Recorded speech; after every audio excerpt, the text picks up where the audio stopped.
Frame WH question. आता WH question frame करायचंय म्हणजे काय करायचंय बघा, इथे वाक्य दिलेलं आहे आणि या वाक्यामध्ये काही अंडरलाईन पार्ट दिलेला आहे. At the bride grooms feet. तर असा एक अंडरलाईन पार्ट आहे आणि आपल्याला WH क्वेश्चन फ्रेम करायचा आहे. तर WH क्वेश्चन म्हणजे where, what, when, whom, how, why हे सगळे WH न सुरू होणारे क्वेश्चन आहेत. तर यातलं नेमकं कोणतं इथे वापरायचं आहे ते आपण बघूयात.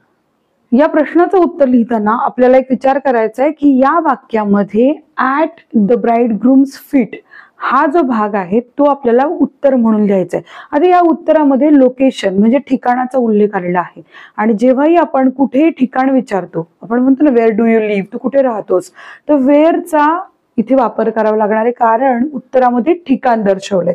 सो आपण इथे लिहिताना लिहिणार आहे वेअर, WHERE. आता वेअर लिहिल्यानंतर आपल्याला कोणत्याही प्रश्नामध्ये हेल्पिंग वर्ब लिहावा लागतो. मग आता हा डू लिहायचा, डिड लिहायचा, डज लिहायचा, नेमकं काय वापरायचंय ते कन्फ्युजन आपण क्लिअर करायचंय. वाक्याकडे नीट बघायचंय. तर वाक्यात आपल्याला ईडी प्रत्यय दिसतोय. ईडी प्रत्यय आला याचा अर्थ काय, वाक्य भूतकाळी आहे, प्रश्न भूतकाळी विचारणार आहे आपण. तर भूतकाळी प्रश्न विचारताना आपण हेल्पिंग वर्ब वापरणार आहोत इथे did.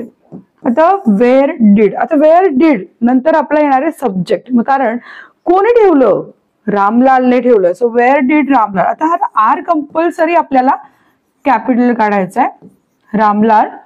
So where did Ramlal. तर रामलाल नंतर काय येणार आहे, क्रियापद येणार आहे. पण हे क्रियापद कसं लिहायचंय, क्रियापद प्लेस्ड ईडी प्रत्यय लिहायचंय का नुसता प्लेस लिहायचंय.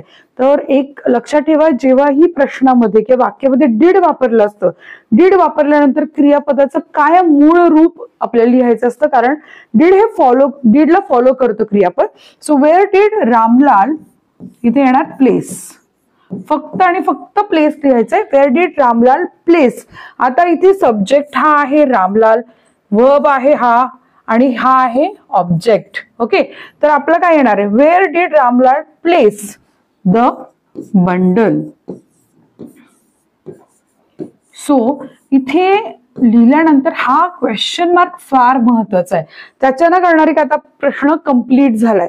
So where did Ramlal place the bundle. उत्तर येणार आहे the bundle at the bride grooms feet. आलंय लक्षात. सो अशा प्रकारे WH क्वेश्चन तयार करायचं. जर कुठला प्रश्न अडत असेल तर मला कमेंट करून विचारा, मी त्याचं उत्तर नक्की कमेंट बॉक्स मध्ये देईल.